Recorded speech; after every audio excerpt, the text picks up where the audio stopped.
Pemirsa, beralih ke berita selanjutnya, Wakil Wali Kota Palembang yang sekaligus menjabat sebagai Ketua Kuarcap Kota Palembang, Fitriyanti Agustinda, pada Senin 14 Agustus 2023 bertindak sebagai pembina upacara dalam penutupan Kemah Bakti Pramuka Peduli 2 tahun 2023 di Bumi Perkemahan Candika, Palembang.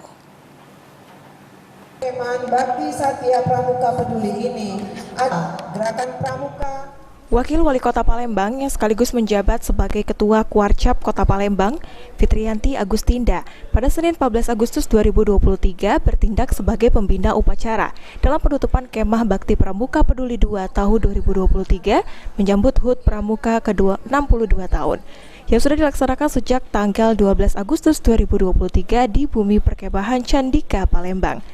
Kasatgas Pramuka Peduli, Vivi Noviarni, menyampaikan dalam kegiatan Kemah Bakti Pramuka Peduli 2 tahun 2023 ini diikuti oleh 358 peserta yang berasal dari 42 sangga dari Kota Palembang dan 2 kabupaten yakni OI serta Banyuasin.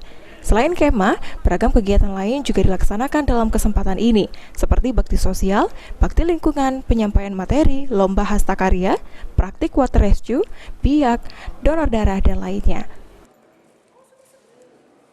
Kemah Bakti Pramuka Peduli yang sudah kita mulai sejak 3 hari yang lalu, mulai dari tanggal 12 sampai dengan hari ini. Pesertanya berapa banyak? Pesertanya ada 358, itu terdiri dari 42 sanggah yang ada di Kota Palembang. Ya, dan ada 2 kabupaten yang ikut serta dalam ini, yaitu Kabupaten OI dan Banyuasin. Ya. Tahun depan bisa kasih bocoran?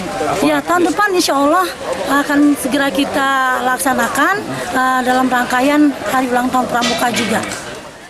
Usai menutup pelaksanaan upacara, Wakil Wali Kota Palembang juga menyerahkan sejumlah penghargaan kepada para peserta Kemah Bakti Pramuka Peduli 2 tahun 2023, di mana Mantiga Palembang menjadi juara umum, dan dilanjutkan penunjauan kegiatan donor darah serta kondisi perkemahan para peserta.